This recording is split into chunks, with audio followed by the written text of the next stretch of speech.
आज crime petrol black headlines में देखिए 2019 की एक ऐसी ब्लैक हेडलाइन जिसने पूरे देश को हिलाकर रख दिया। पुलिस वालों काम करो!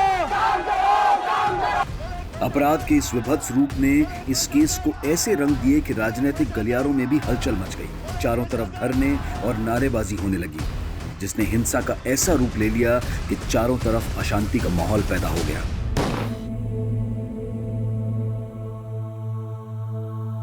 माँ, अरे ये सब हटाओ, देखो मैं तुम्हारे लिए क्या लेकर आया।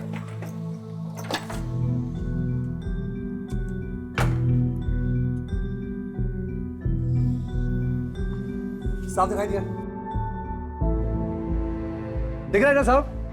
साफ दिखाई दिया? एकदम साफ दिख रहा है। माँ, एक्ट के बारे सुंदर ही लगती हो, क्या हीरोइन लग रही है माँ। पर ये तो महंगा दिख रहा है, इतना महंगा चश्मा क्यों लाया तू? माँ, तुमने सारी जिंदगी तो पाई पाई बचा के काट ली, अब बाकी बची हुई जिंदगी तुम अच्छी तरह से काटो, हमारे अच्छे दिन आने वाले हैं। माँ, मेरी शहर में स्कूल में नौकरी लग गई है। नौकरी? हाँ माँ। मेरा बच्चा।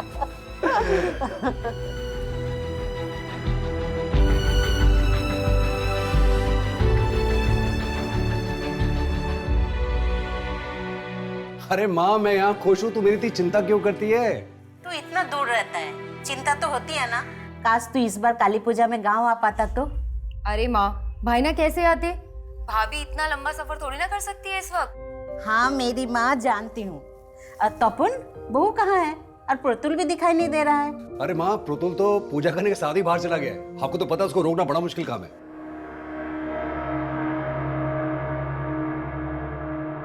लो, बन गई तुम्हारी मूछें, जाओ। मुझे नहीं बना दानव वानव। बेटा, दानव तो लड़कों को ही बनना पड़ता है, और आप तो महादानव शुंभ हो। आपको डरना नहीं है, डराना है, गुस्से से ललकारना है। ओ कालिका, तुम में अगर शक्ति है तो मुझसे युद्ध करो, ऐसे। और आपको काली बन के प्रतुल यानी महादानव से युद्ध करके उसे मार गिराना है। नहीं नहीं मैडम, मैं नहीं मारूंगा, और इस इकरा से तो बिल्कुल नहीं। मैं काली हूँ और तू दानव, मरना तो पड़ेगा। नहीं, मैं मारूंगा तुझे। मम्मी, पहले ये दानव की मूछें निकाल दो, वरना वो आके मुझे मार देगी।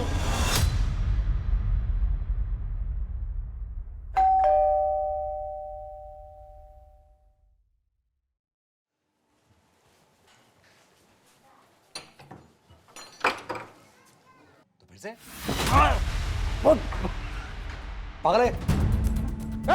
पागल हो तुम? क्या कर रहे हो तुम? पागल है? पुलिस प्रशासन! पुलिस प्रशासन! तपन के हत्यारों को गिरफ्तार करो! गिरफ्तार करो! पुलिस प्रशासन!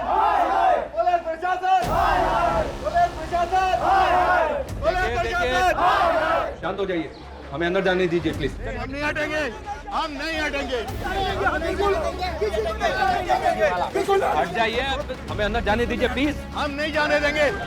1 महीने में हमारे 5 कार्यकर्ताओं की हत्या हुई है। इस बार तो बल्कि पूरे परिवार को ही खत्म कर दिया उन लोगों ने। हमारा विश्वास प्रशासन और पुलिस पे से हमेशा के लिए उठ गया है। और ये अपोजिशन पार्टी केएलबी, ये लोग इसमें शामिल है, हमें पूरी तरह से मालूम है। और तो और वो तुम्हारा सुजय घोष, उस पार्टी का नेता, तुम लोगों के साथ मिला हुआ है। हम नहीं जाने देंगे। पुलिस प्रशासन! आरएलपी दल के लोग अपने कार्यकर्ता तपन और उसके परिवार वालों की हत्या को लेकर सड़कों पर आ गए हैं, और पुलिस वालों के कहने पर भी वो मानने को तैयार नहीं है। पुलिस प्रशासन!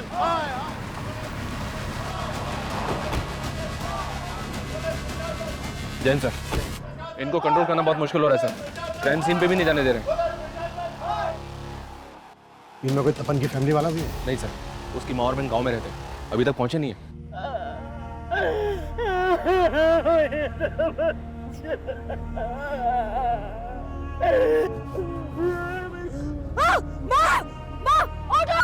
ऑटो रोको! माँ क्या हुआ? माँ क्या हुआ? माँ! पुलिस प्रशासन! पुलिस प्रशासन! पुलिस प्रशासन! देखिए, शांत हो जाइए, पुलिस प्रशासन! शांत हो जाइए प्लीज। देखिए, इस वक्त मैं एक पुलिस ऑफिसर के नाते नहीं बल्कि एक इंसान होने के नाते आप लोगों से बोल रहा हूँ। जिन लोगों के लिए आप इंसाफ की मांग कर रहे हैं, घंटों से उनके मृत शरीर अंदर पड़े हैं। कम से कम उनकी बॉडीज तो हमें ले जाने दीजिए। और एक बार जरा ठंडे दिमाग से सोचिए, अगर हम लोग इन्वेस्टिगेट नहीं करेंगे तो उन्हें न्याय कैसे दिलवा पाएंगे, इंसाफ कैसे दिलवा पाएंगे? गौतम, चलिए हटिए।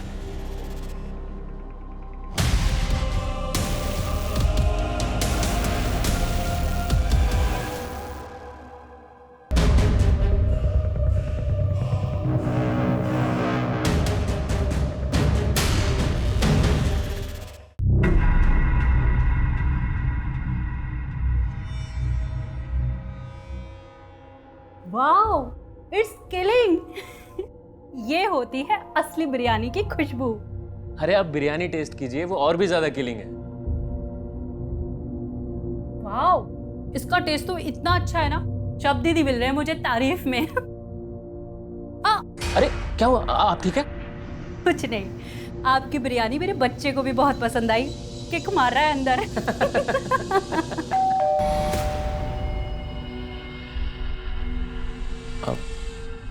मैं देखता हूँ। हाँ। गंदी बदलती है। शायद तुम? तपन दादा, मैं तो बिरयानी देने आया था। अरे प्रतुल बेटा, तुम तो बड़े अच्छे लग रहे हो, मुझे लगा के हैं। दाना बच्चे नहीं बुरे होते हैं, आप तो मुझे बुरा ही बोलोगे। इकरा के पापा जो हो। प्रतुल, अंकल से ऐसे बात नहीं करते ना। प्रतुल, प्रतुल। अच्छा मैं चलता हूँ। तपन दादा, आप और प्रतुल भी बिरयानी टेस्ट कीजिएगा। हाँ, खुदा हाफिज। खुदा हाफिज।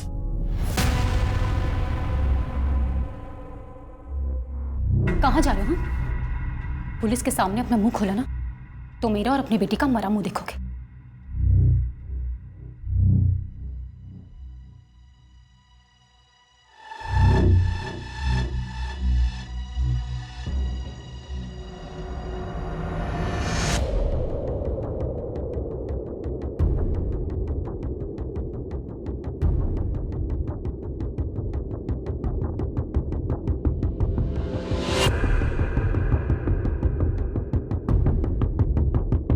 सर, घर में फोर्स एंट्री के साइन नहीं मिले। सर 3 मर्डर्स हैं, किलर शायद 1 से ज्यादा होंगे और मेन दरवाजे से ही घर के अंदर आए होंगे।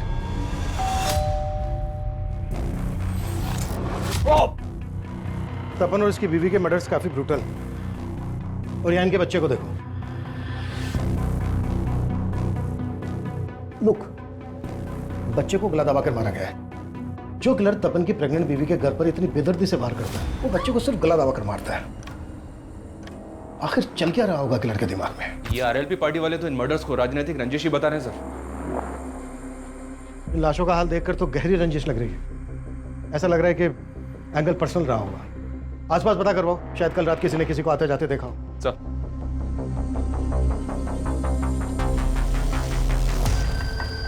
साहब, मेरे दीदी जी जा रही है साहब, अंदर एक बार मिलकर लेने दीजिए। रुको, क्या शोर मचा रहे हो? क्या प्रॉब्लम है? हाँ साहब, मेरे दीदी जी जा रही है साहब। राव, तुम तपन के साले? हाँ साहब, सुबह टीवी में ये सब देखा।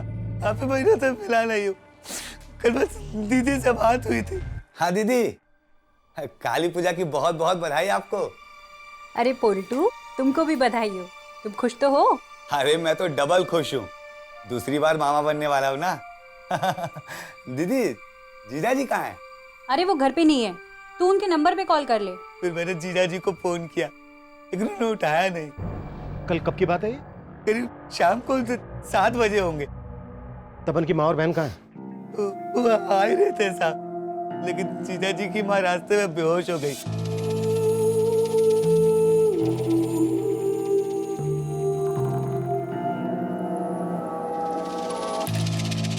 कल रात आपने किसी को तपन के घर पे आते जाते हुए देखा था? हमने नहीं देखा साहब।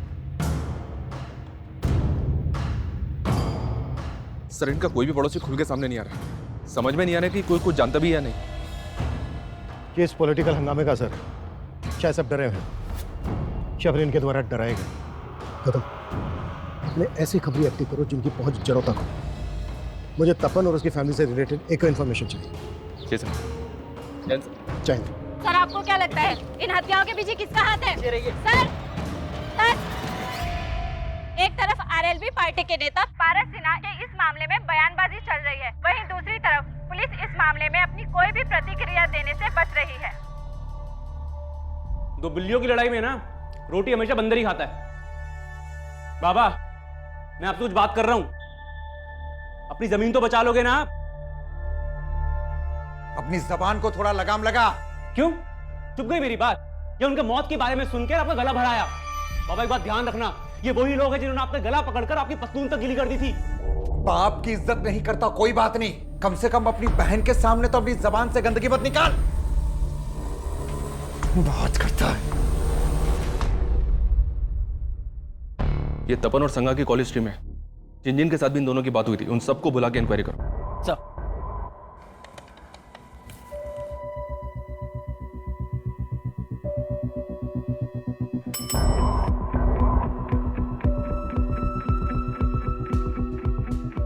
तपन को क्यों कॉल किया था? सर तपन दादा को मैं जानता हूँ और उस दिन मैंने सिर्फ काली पूजा की बधाई देने के लिए उनको फ़ोन किया था। उस दिन तपन जी और मैंने एक दूसरे को काली पूजा की बधाई दिए थे। हो सकता है काली पूजा का बहाना लेकर कोई सच छुपा रहा हो, हम किसी को हल्के में नहीं ले सकते। तपन और संगा के कॉल रिकॉर्ड्स में जितने लोग भी हैं उनको इन्वेस्टिगेट करो। तुमने बताया कि कत्ल वाले दिन तपन की माँ की भी तपन से बातें हुई थी। जी सर, लेकिन तपन की माँ और बहन से हमारी बातचीत नहीं हो पाई है। हालांकि तपन की माँ को हॉस्पिटल से छुट्टी मिल गई है, पर वो लोग अभी काफ़ी सदमे में हैं सर। लेकिन हमारा उनसे बात करना भी बहुत ज़रूरी है, हो सकता है हमें उनसे कोई हिंट मिल जाए। तपन एक स्कूल में क्लर्क था, तो आरएलबी पार्टी से कैसे जुड़ा? डिटेल से निकलवा रहा हूँ सर, अपने खबरी काम पे लगे हुए हैं। हत्यारे को फांसी दो, फांसी दो, हत्यारे को फांसी दो, फांसी दो। हमारी पूरी हमदर्दी है उस परिवार के साथ, लेकिन आरएलबी पार्टी की यह गलत रवैया इस राज्य का माहौल खराब कर रहा है। सर उस दिन भाईना और भाभी से बात हुई थी। अरे माँ, मैं यहाँ खुश हूँ, तू मेरी इतनी चिंता क्यों करती है? तू इतना दूर रहता है, चिंता तो होती है ना। भाभी से बात कराइए ना।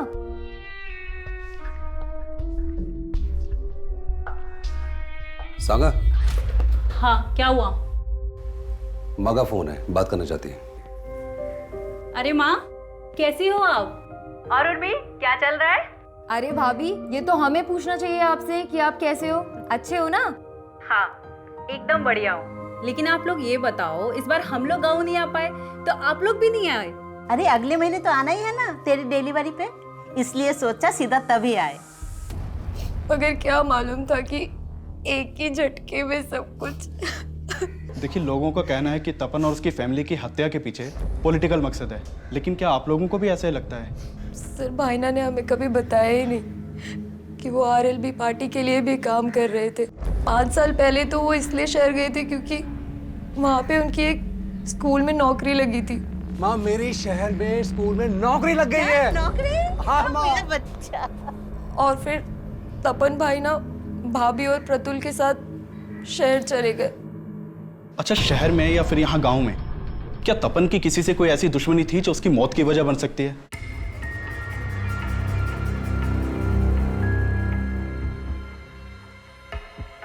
सर, तपन के घर से जो सामान मिला था उसमें डायरी भी थी, इस पे तपन की बीवी का नाम लिखा हुआ है, उसी की होगी। हाँ, देखी थी ये डायरी मैंने। क्या लिखा है इसमें? सर, डायरी को देखकर ऐसा लग रहा है जैसे वो इसे रोज लिखती होगी। इसमें काफी कुछ ऐसा है जो किसी अफेयर की तरफ इशारा करता है। अफेयर? जी सर।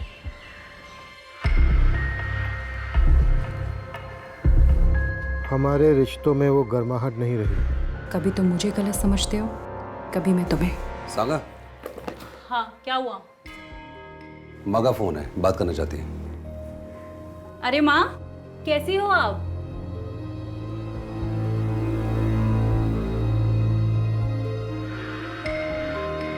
ना कभी तुम कुछ बोल पाते हो और ना कभी मैं।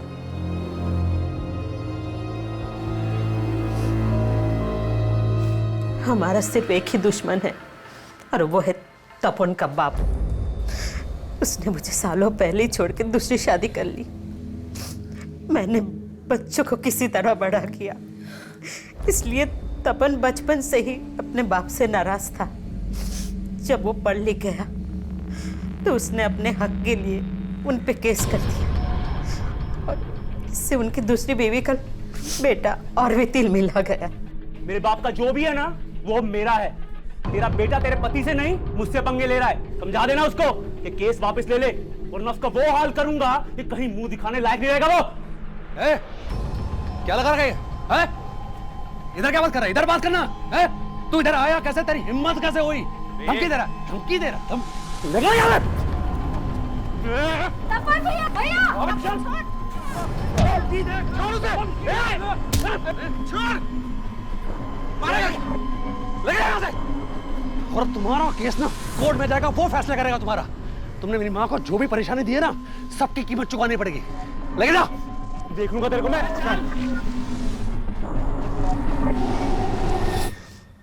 आखिरकार हमने केस जीत लिया था और अदालत ने हर जाने के साथ साथ उनकी आधी जायदाद हमारे नाम करवाने का फैसला सुनाया था। तो आप लोगों को ऐसा लग रहा है कि तपन और उसके बीवी बच्चे को मारकर उसने आपसे बदला लिया? ये डायरी पढ़ने के बाद तो यही लगता है कि तपन और संगा की जिंदगी में सब कुछ ठीक नहीं होगा, और अगर इसकी वजह अफेयर है तो किसका अफेयर? क्या उसके आने से हमारे फासले बढ़ गए या फासलों की वजह से कोई हमारे दरमियान आया? तपन और संगा की जिंदगी में अगर कोई तीसरा था तो वो किससे ताल्लुक रखता था, तपन से या संगा से? ये क्लियर नहीं है। उन दोनों के कॉल रिकॉर्ड से भी कोई हिंट नहीं मिला है कि अगर उन दोनों में से किसी का अफेयर होगा तो किससे होगा। इनमें से जिसका भी अफेयर था उसका परिणाम इतना घातक कैसे हो गया कि पूरे परिवार को इतनी बेदर्दी से मार डाला गया? इस पोस्टमार्टम रिपोर्ट के मुताबिक तपन के शरीर पर 13 बार हुए, संगा के शरीर पर 16 बार थे और उनके बेटे को सिर्फ गला दबा के मार डाला। काफी अटपटा है ये। इस केस में जो भी एंगल सामने उभर कर आए हमें उन सब पर काम करना होगा। क्या पता कब कौन सा एंगल वजह बनकर सामने आ जाए। जी सर। हाँ मानिक बोलो। सर एक नया एंगल सामने आया है और ये तपन के पिता से जुड़ा हुआ है। तपन के पिता? 2 1 जा 2 लिख ले।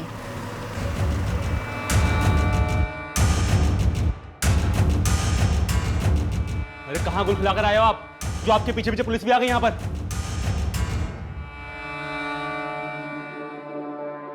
अरेंदु साहब, सब तो बोल रहे हैं कि उनको केएलबी पार्टी वालों ने मार दिया, और आप हम पर शक कर रहे हैं। आरएलबी पार्टी वाले सही बोल रहे थे।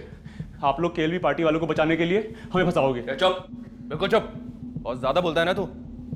अभी अगर सच नहीं बोला ना तूने तो यही धुलाई होगी तेरी। साहब जब कुछ किया ही नहीं तो आपकी धुलाई के डर के मैं कोई झूठ को थोड़ी स्वीकारूंगा। साहब माना कि पहले भूल हो गई थी, लेकिन कोर्ट के आदेश के अनुसार मैंने अपना आधा हिस्सा दे दिया था उन्हें, पर वो तपन पूरी जमीन हड़पना चाहता था। पूरी जमीन? हाँ साहब, पूरी जमीन। जमीन बिकी नहीं थी, आधा हिस्सा उनका था। तपन ने लाखों की कीमत पर वो जमीन बटाई पर दे दी और सारा पैसा खुद हजम कर गया। 20 साल पहले छोड़ा था ना आपने हमें, और 20 साल से अब अकेले अकेले खा रहे, तो अगले 20 साल हमारे, फिर बेच के कर लेंगे हिस्सा। ऐसा मत बोल। अरे बेटी भी आनी है मुझे।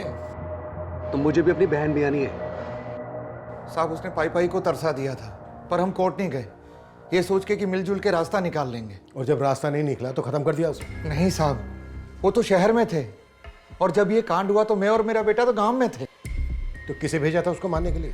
साहब हमने किसी को मारने के लिए सुपारी नहीं दी साहब, पर मेरे बाप ने क्या किया मुझे नहीं मालूम। साहब मैं मानता हूँ कि लखन गर्म दिमाग का है, पर उसने क्या किया ये मुझे नहीं मालूम। ऐसे नहीं बोलेगा ये। सर अरे साहब तो दोनों बाप बेटे कुछ नहीं कर रहे हैं। इन्होंने खुद मारा है, सुपारी दी है, सब पता करता हूँ। मर्डर्स इतने ब्रूटल थे, किसी ना किसी पड़ोसी ने कुछ ना कुछ देखा सुना तो जरूर होगा। क्या अभी भी कोई कुछ नहीं बोल रहा है? जी नहीं सर, लेकिन अभी माहौल को शांत हुआ है, फिर से ट्राई करते। तपन का बाप बोल रहा था कि तपन सारी जमीन की बटाई के पैसे खुद रख लेता था। तपन यहाँ एक स्कूल में क्लर्क था, पार्ट टाइम इन्वेस्टमेंट स्कीम बेचता था। इतने भर से 5 साल के अंदर शहर में उसने अपना घर बना लिया। गांव की जमीन जायदाद वैसी की वैसी। कहीं उधारी का मामला तो नहीं है? मे कम इन सर? कम। सर तपन के स्कूल में पूछताछ की तो कुछ बातें पता चली है। सर उसके स्कूल में एक टीचर है मिताली, जो तपन के बेटे को ट्यूशन भी पढ़ाती थी। और सर इस मिताली का तपन के घर पर काफ़ी आना जाना था। और सर लोगों से पता चला है कि इस मिताली और तपन में काफ़ी अच्छी बातचीत थी। रहती कहाँ है मिताली? सर ये मकदीर नगर में कहीं किराए के मकान में रहती है। जिस अफेयर के एंगल को हम ढूंढ रहे हैं, कहीं वो मिताली और तपन से तो नहीं जुड़ा है? इस एंगल को लेकर हमें तपन की माँ, बहन और संगा के भाई से बात करनी चाहिए। गौतम तुम मिताली से मिलो और तुम इन सबसे बात करो। ये कैसी बात कर रहे हैं साहब? तपन और संगा के बीच कोई तनाव नहीं था। हो सकता है कि ऐसा कुछ हो, लेकिन आपको पता ना चला हो। अच्छा, आपको कुछ अंदाजा है कि उनके बीच कुछ? नहीं सर, मुझे कभी ऐसा लगा ही नहीं कि उनके बीच में कोई तीसरा भी होगा। जीजा जी का कुछ ऐसा होता तो दीदी मुझसे छिपाती नहीं। ये भी तो हो सकता है कि तुम्हारी दीदी का कोई पास्ट हो। क्या उनका किसी के साथ कुछ? नहीं सर, ऐसा कुछ नहीं था।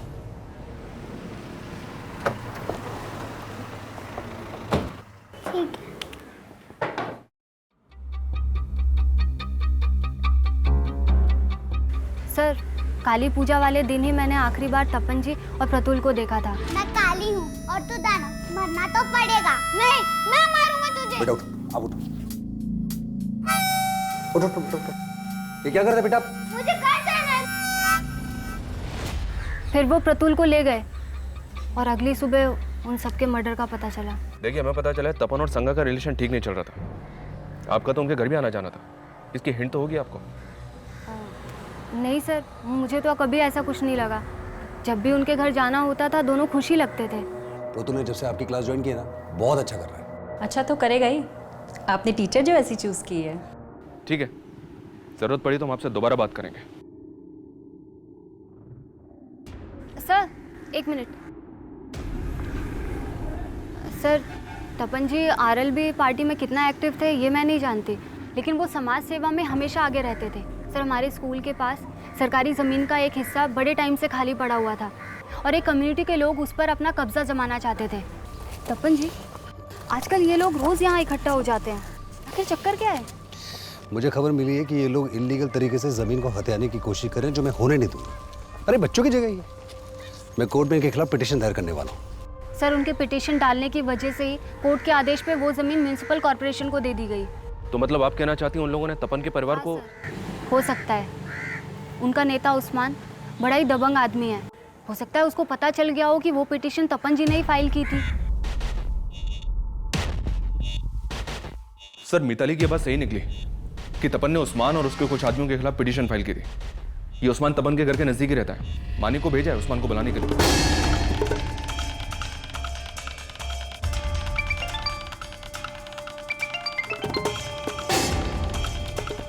हाँ मानिक। सर, उस्मान के घर पे एक हफ्ते से ताला लगा है और उसका नंबर भी बंद आ रहा है। सर, उस्मान को जानने वाले कुछ लोगों से मैंने बात की, वो भी नहीं जानते कि उस्मान है कहाँ पे। नजर रखो उन पर। वो जरूर जानते होंगे कि इस वक्त उस्मान कहाँ है और उस्मान के लिए लुकआउट नोटिस जारी कर रहा हूँ। सर, उस्मान के गायब होने का तो यही मतलब निकलता है कि वो इन मर्डर्स में इन्वॉल्व है।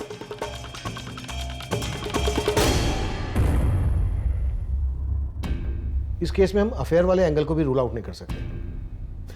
माना हमने मिताली ने उस्मान के बारे में बताया जरूर, लेकिन यह भी तो हो सकता है कि वो अपना राज छुपा गई हो।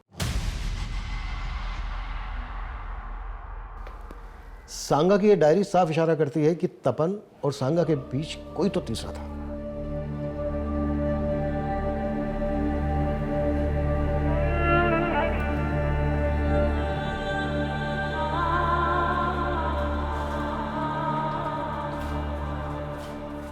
कहाँ भाग रही थी?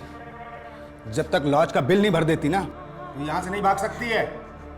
मैंने कहा ना मेरे पास पैसे नहीं है। मेरी किस्मत मारी गई थी जो उसके कहने पर मैं यहाँ आके रुकी। उसने कहा था कि काली पूजा की रात वो यहाँ आ जाएगा, पर अभी तक नहीं आया। काली पूजा से 15 दिन हो गए और 15 दिन के मुझे पैसे चाहिए, समझी? चल अंदर। नहीं। अरे चल। नहीं नहीं, क्या नहीं, चल। बंद करो इसकी खिदमत। कोई जरूरत नहीं है फालतू बिल बढ़ाने की, समझे? और निगरानी रखना। सर, मैंने तपन और उसकी बीवी के बैंक ट्रांजैक्शन चेक किए। 2 महीने पहले तक उनके अकाउंट में काफी पैसा था, लेकिन अब उनके अकाउंट में काफी कम पैसा है। और एक बात, संगा के अकाउंट से सुब्रतो बनर्जी के अकाउंट में लगातार हजारों रुपए ट्रांसफर हो रहे थे। ऐसा क्या है जो एक हाउसवाइफ इसके अकाउंट में इतना पैसा ट्रांसफर कर रही थी? है कौन ये? इसके बैंक अकाउंट के थ्रू मैंने इंक्वायरी की तो पता चला कि इसने हत्या से कुछ ही दिन पहले अपना अकाउंट क्लोज करवाया था। जो नंबर इसने अकाउंट से लिंक किया हुआ था वो भी बंद है। जो एड्रेस दिया हुआ था वहां से भी घर खाली कर चुका है। हो सकता है सर ये वही तीसरा हो जिसके साथ संगा का अफेयर था।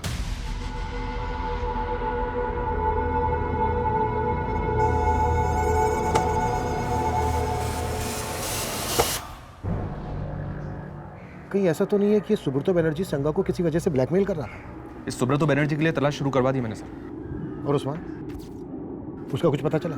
फिलहाल तो नहीं, उसकी भी तलाश जारी है। सुब्रतो और उस्मान ऐसे सस्पेक्ट बनकर सामने आए थे जो फरार थे, लेकिन उस रात तपन और उसके परिवार की हत्या करने वाला किलर कौन होगा, आखिरकार कुछ लोग बयान देने के लिए अब सामने आए थे। बोलिए सर, हम पहले से कहना चाहते थे, लेकिन तब माहौल ऐसा था कि हम डर रहे थे। क्या बोलना चाहते थे आप लोग? साहब, काली पूजा वाली रात एक आदमी को उनके घर के बाहर देखा था। पहले वो मुझे देखकर रुक गया था, पर मैं अपनी सब्जी की थैली बाइक पर भूल गया था। बाद में मैं आया तो देखा कि वो तपन के घर की बेल बजा रहा था। कौन था वो आदमी? उसको पहले कभी देखा था यहाँ? साहब, उस वक्त रात में तो बहुत अंधेरा था, कुछ दिखाई तो नहीं दिया। लेकिन हाँ साहब, उसने व्हाइट कुर्ता पहना हुआ था। हाँ सर, मैंने भी देर रात में एक आदमी को तपन के घर से निकलते हुए देखा था, लेकिन उसने व्हाइट कुर्ता नहीं पहना हुआ था। क्या इनमें से कोई था? इतना ध्यान नहीं है साहब, काफी अंधेरा था। ये तपन परिवार के बारे में और क्या जानते हैं आप लोग? उनका किसी के साथ कोई झगड़ा? सर, झगड़ा तो किसी के साथ भी नहीं था, लेकिन हाँ साहब, हमसे तो इशाक भाई जानते थे उनके बारे में। इशाक कौन? वो सामने वाला घर है साहब उनका, इशाक भाई। काफी आना जाना था उनके घर में, काफी क्लोज थे उनके परिवार से। मैं आपके पैर पड़ती हूँ, मुझे जाने नहीं दे सकते तो कम से कम मुझे मेरा फोन तो दे दीजिए। क्या करेगी फोन लेके? अरे जो तुझे यहाँ छोड़ गया उसका तो फोन बंद आ रहा है। मैं किसी और को फोन करके इंतजाम कर दूंगी। अभी तक इतने दिनों से बोल रही थी कि उसके अलावा तेरा कोई नहीं है, अब किससे करेगी फोन? चुपचाप यहीं बैठ।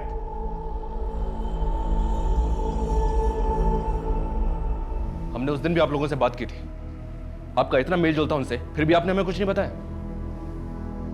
अरे सर, कुछ पता होता तो बताते ना। हमने कहा ना, हमने उस रात कुछ नहीं देखा। लेकिन तपन और उसकी फैमिली के बारे में तो काफी कुछ पता होगा ना? हमें पता चला है कि तपन और संगा के बीच कुछ भी ठीक नहीं चल रहा था। इसकी वजह क्या होगी? पता नहीं सर, हमने तो ऐसा कुछ नोटिस नहीं किया, और हमें तो यही लग रहा था कि वो दोनों खुश ही होंगे। सर, सुब्रतो के बारे में पता किया। सुब्रतो एक हिस्ट्री शीटर है और 420 के केस दर्ज है उसके नाम पे। सर, सुब्रतो लोगों का पैसा पोंजी स्कीम में लगवाता था और फिर गायब हो जाता था। अलग अलग शहरों में अलग अलग नाम से कई बैंकों में अकाउंट मिला है उसका, और सब काफी समय से वांटेड है। तो क्या इसने संगा के साथ भी फ्रॉड किया होगा? इस वक्त कहाँ है? ये तो नहीं पता सर, लेकिन कलिंगा पुलिस उसे काफी समय से ढूंढ रही है और उन्हें उसकी एक लीड भी मिली है। उन्हें लगता है कि वो फूलबनी में छिपा हो सकता है। उनके टच में रहो, किसी भी हाल में हमें ये सुब्रतो चाहिए। Okay sir.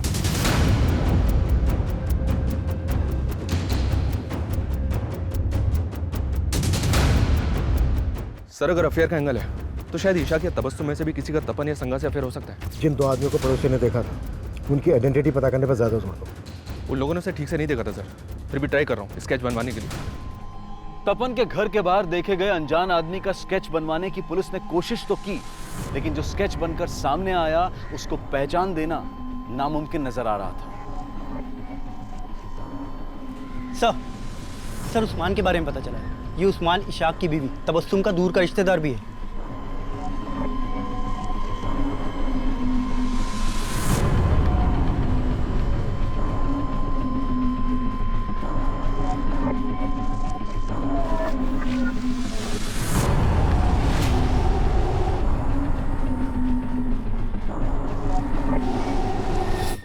सर, मेरा कोई अफेयर नहीं था तपन की वाइफ से सर। तो उसके अकाउंट से तुझे पैसा क्यों ट्रांसफर होता था? सर, वो तपन उसके अकाउंट से भेजता था सर। मैं ऐसे बकरे तलाशता रहता था जो मेरे जाल में फंस जाए। मैंने उसको एक फेक स्कीम सुनाई थी और मेरे जाल में फंस गया। देखो दादा, ये ऐसा इन्वेस्टमेंट प्लान है कि राउंड अप में इंटरेस्ट मिलता है इस पे। 2 साल का स्कीम है, आपके पास जब जब पैसे हो तब तब इन्वेस्ट करते रहना। 18% ब्याज के साथ सारा पैसा वापस मिलेगा। अच्छा जी दादा, और मैं चाहता हूं कि आप इसमें इन्वेस्ट जरूर करो। लेकिन सर, वो मेरे लालच के बाद मेरे जाल में फंस गया और मैं जितना पैसा वसूल सकता था मैंने वसूल। लेकिन सर, आप मेरा विश्वास कीजिए सर, मैंने किसी को नहीं मारा सर। मैं सच बोल रहा हूं सर, मैंने किसी को नहीं मारा।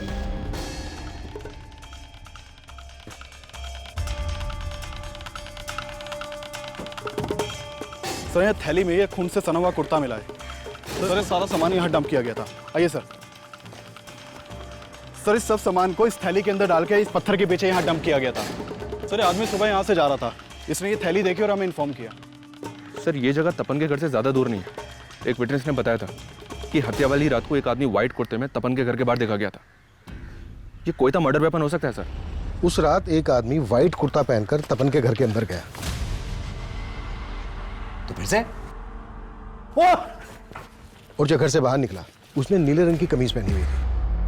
हो सकता है ये कोई दो नहीं बल्कि एक ही आदमी हो जो अपने साथ कपड़े लेकर गया और मर्डर करने के बाद उसने कपड़े चेंज कर लिए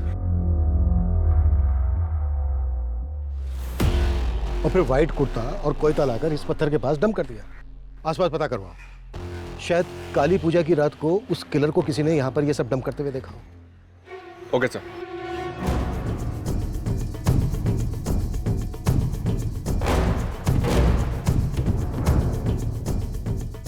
हाँ साहब, काली पूजा की रात मैंने एक आदमी को वहां देखा था। रात देर हो गई थी, मेले से वापस आ रहा था, उसी समय मेरी नजर उस पर पड़ी। साहब वो ऐसे घूर के मेरी तरफ बढ़ा कि मैं तो घबरा ही गया था। क्या उस आदमी ने नीले रंग की शर्ट पहनी थी? हाँ शायद। उस आदमी की तस्वीर बनवाने में क्या आप हमारी हेल्प कर सकते हैं? सुजोय जी, आरएलबी पार्टी के 5वें कार्यकर्ता की हत्या, वो भी उनके पूरे परिवार समेत। हमारी पूरी हमदर्दी है उस परिवार के साथ, लेकिन आरएलबी पार्टी की ये गलत रवैया इस राज्य का माहौल खराब कर रहा है। लेकिन उनके इल्जाम आपकी पार्टी पर नहीं, सीधे आप पर हैं। उनका आरोप एकदम मिथ्या है। हम लोगों ने ऐसा कोई गलत काम किया ही नहीं। वो लोग ऐसे तपन और उसकी फैमिली के मर्डर्स को लेकर तो ऐसी राजनीति हो रही है जैसे तपन आरएलबी पार्टी में कोई बहुत बड़ा नेता था, और सोशल मीडिया की वजह से तो इतनी अफवाह फैल गई है कि पूरा का पूरा शहर जल उठा है। सर, ये तपन स्कूल में क्लर्क होने के साथ साथ लोगों को इंश्योरेंस और इन्वेस्टमेंट स्कीम्स भी बेचा करता था। इसने आरएलबी पार्टी के कई लोगों को ऐसी स्कीम्स बेची थी, इसलिए पार्टी दफ्तर में इसका आना जाना था। लेकिन मैं जब पार्टी नेता पारस सिन्हा से मिला तो उसने बोला तपन ने हमारी पार्टी ज्वाइन की थी। तपन ही क्या, मैं और हमारे सारे कार्यकर्ता बहुत से काम करते हैं। इसका मतलब ये नहीं कि हम पार्टी में नहीं हैं। लेकिन जिस तरह का ये माहौल पैदा किया जा रहा है उसे तो ऐसा ही लग रहा है कि कहीं इन मर्डर्स का मकसद पॉलिटिकल माइलेज हासिल करना तो नहीं है। माइलेज तो मिल रहा है सर, आरएलबी पार्टी और उसके नेता पारस सिन्हा को। तो क्या इन मर्डर्स में शायद या फिर ये मर्डर्स किसी और मकसद के लिए हुए हों और ये इसे अपने फायदे के लिए इस्तेमाल कर रहे हैं। जो भी है, हम सुजय और उसकी पार्टी के लोगों को क्लीन चिट तो नहीं दे सकते।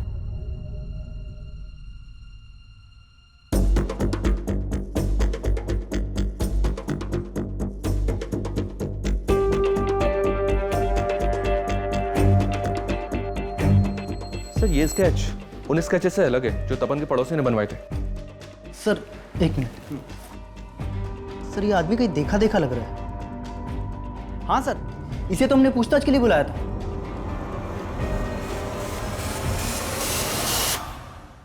इसका नंबर तपन के कॉल रिकॉर्ड्स में था। रिकॉर्ड्स लेके आओ। सर ये देखिए सर, इसका नाम बादल है, इसका फोन नंबर और एड्रेस दोनों है हमारे पास। आप जिस नंबर को डायल कर रहे हैं वो इस समय स्विच्ड ऑफ है। फोन बंद है सर। इस बादल का एड्रेस चेक करो, देखो सही है क्या। इसके एक एक डिटेल चाहिए और उस्मान का पता भी जल्द से जल्द लगाओ। सर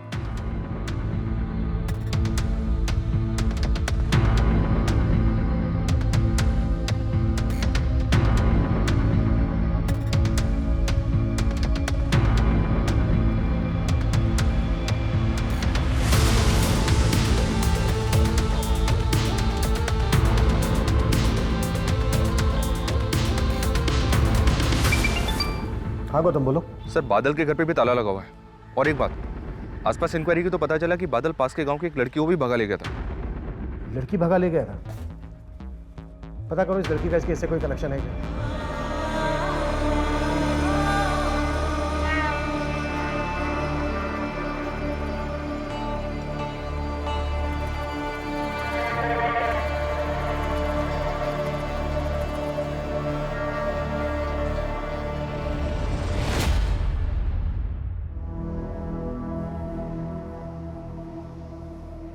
मैं खाला के यहाँ जा रही हूँ, लेकिन तुम घर से बाहर निकलने की सोचना भी मत। इकरा, जी अम्मी। तुम्हारे अब्बू घर से बाहर निकले तो फौरन मुझे फोन करना।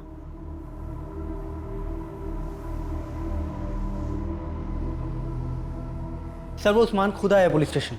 सर मैं भागा नहीं था, मैं तो अपनी बेगम के साथ यूपी गया हुआ था, और जैसे मुझे पता चला कि आप लोग मुझे ढूंढ रहे हैं मैं वापस चला आया।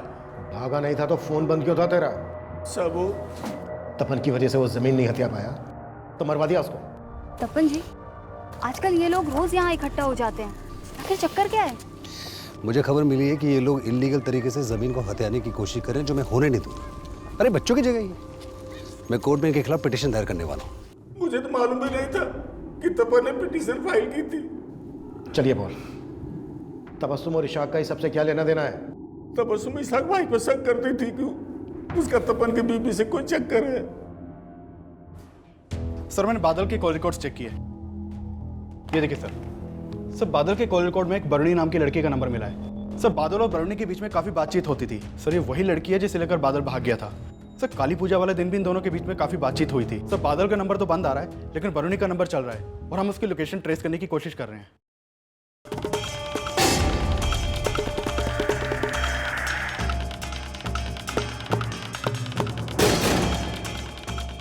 देखिए मुझे अभी से ले जाने दीजिए, मेरे पास अभी पैसे नहीं है। मैं आपको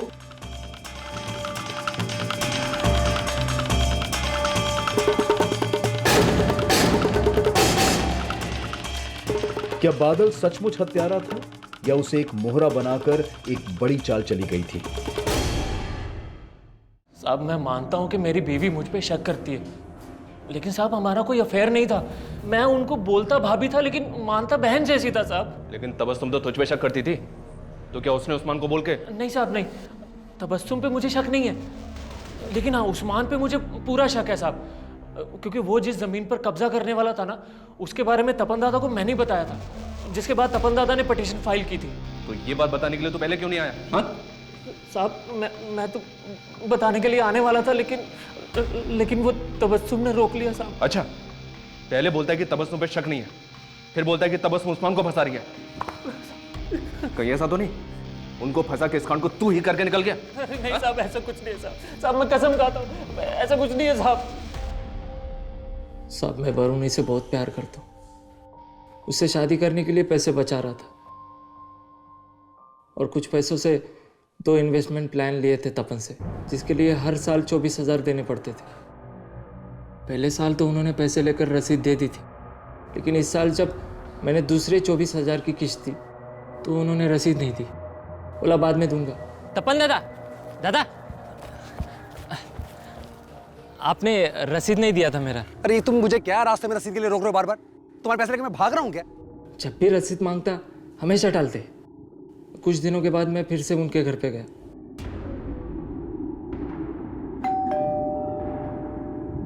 नमस्ते भाभी। तुम फिर आ गए? वो तपन जी से मिलना था मुझे। अरे कितनी बार तुमसे बोला यहाँ मत आया करो, बार बार मुंह उठा के चले आते हो। भाभी को परेशान कर रहा है, क्यों आया तू यहाँ पर? दादा आपने बोला था आज आप मुझे रसीद दे दोगे, दे दो ना मेरी रसीद। तुझे मैंने कहा है ना कि रसीद बन जाएगी तो तुझे बुला के दे दूंगा ना। आप मुझे पैसे नहीं दे रहे, रसीद नहीं दे रहे, इसका मतलब आप मुझे धोखा दे रहे। मैं धोखा दे रहा हूँ? अब चल निकल यहाँ से। तो कौड़ी का आदमी नगदर मत आना यहाँ पर। साहब तपन और उसकी बीवी ने मुझे बहुत बेइज्जत किया था साहब। उस दिन ऐसा लगा कि वो तपन जिसने पैसा जोड़कर आज ये मकाम हासिल किया था, उसे मुझ जैसे एक छोटे से इंसान के मेहनत के पैसे की कोई कदर ही नहीं। मेरा माथा ठनक गया साहब और मैंने सोच लिया कि मैं इन दोनों को बताऊंगा कि एक छोटा सा इंसान अपनी मेहनत की कमाई के लिए क्या कर सकता है। तो फिर से क्या कर रहा है तू? सिर्फ 24,000 रुपए के लिए तूने तपन और उसके पूरे परिवार को मार डाला। तपन तुझे रसीद नहीं दे रहा था ना? उसके 8 साल के बच्चे की क्या गलती थी? उस मासूम को क्यों मारा तूने? और उसके अजन्मे बच्चे को भी मार डाला, जिसने भी जन्म नहीं लिया था, कोख में था। उसकी क्या गलती थी?